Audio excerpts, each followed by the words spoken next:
TDS విద్యాసంఘం ఆధ్వర్యంలో Kalwakurthy Shri Chaitanya school దగ్గర ధర్నా చేయడం జరిగింది.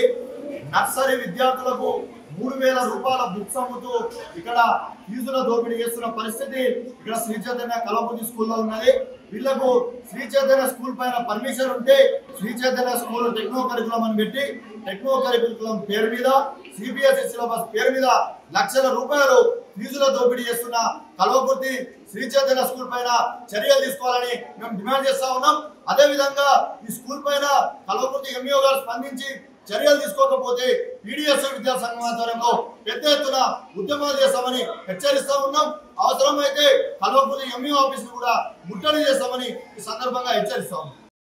ఎంఈఓ కల్వకుర్తి శ్రీ చైతన్య పాఠశాలలో అక్రమంగా పుస్తకాలు, నోట్బుక్స్లు, ఆ తర్వాత ఒక యాప్ అనేది సృష్టించి ఇక్కడ వాళ్ళకి పేరెంట్స్ బలవంతంగా అమౌంట్ వసూలు చేసుకొని మా దృష్టికి రావడం జరిగింది. తర్వాత ఈ ఆల్రెడీ నిన్న విజిట్ చేసిన తర్వాత మున్సిపల్ వాళ్ళు మాకు పర్మిషన్ ఇచ్చారని ఒక కాపీ కూడా ఇవ్వడం జరిగింది.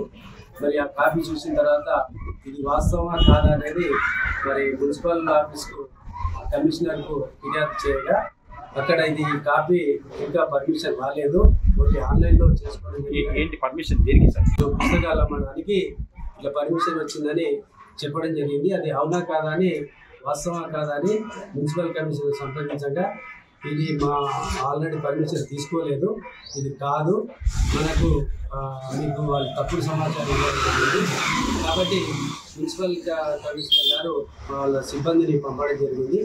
ఇక్కడ తనిఖీ చేసి ఇదంతా వాస్తవం కాదు, అవాస్తవము, మనకంతా తప్పుదో పట్టించడని తెలియడం జరిగింది. కాబట్టి మరి మున్సిపల్ కమిషనర్ సిబ్బందితో సహకారంతో ఈరోజు ఈ యొక్క స్టోర్ను సీజ్ చేయడం జరిగింది. గతంలో అమ్మిన దానికి వాళ్ళు అమ్మిన రిసిప్ట్స్ ఉంటాయి, ఒక్కొక్క పేరెంట్ దగ్గర ఎంత వసూలు చేసిరు ఏందనేది విచారణ చేపడతాము. చేపట్టిన తర్వాత వాళ్ళ దగ్గర అదనంగా అక్రమంగా ఈ రేట్లు కాకుండా అక్రమంగా ఏదైతే అమౌంట్ తీసుకున్నారో వాళ్ళన్నిటిని కూడా పేరెంట్స్కు మళ్ళీ రిటర్న్ ఇచ్చేటట్టు చర్య తీసుకోవడం జరుగుతుంది. వితౌట్ గవర్నింగ్ బాడీ ప్రకారము వాళ్ళు ఫీజుల నియంత్రణ చట్టం ఉంది. ఆ చట్టం ప్రకారము గవర్నింగ్ బాడీ ప్రకారమే వాళ్ళు ఫీజులు వసూలు చేయాలి.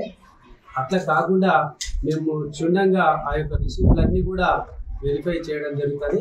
చేసిన తర్వాత అదంతా అక్రమంగా వాస్తవం తెలిస్తే ఆ పాఠశాలను సీజ్ చేయడం కూడా జరుగుతుంది. పై అధికారుల దృష్టికి తీసుకుపోయి ఆల్రెడీ మాకు డిఓ గారికి తెలియసి మరి ఇట్లా జరుగుతుంది సార్, దీన్ని ఏం చేయాలని మా పై ఆఫీసర్లు ఆదేశాల మేరకు వాళ్ళ ఆదేశం ప్రకారము చర్య తీసుకోవడం జరుగుతుంది.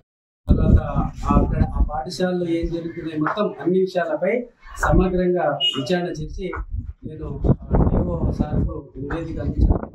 అసలైన తొలి వెలుగు. ఫాలో వాట్సాప్ @తొలి వెలుగు official.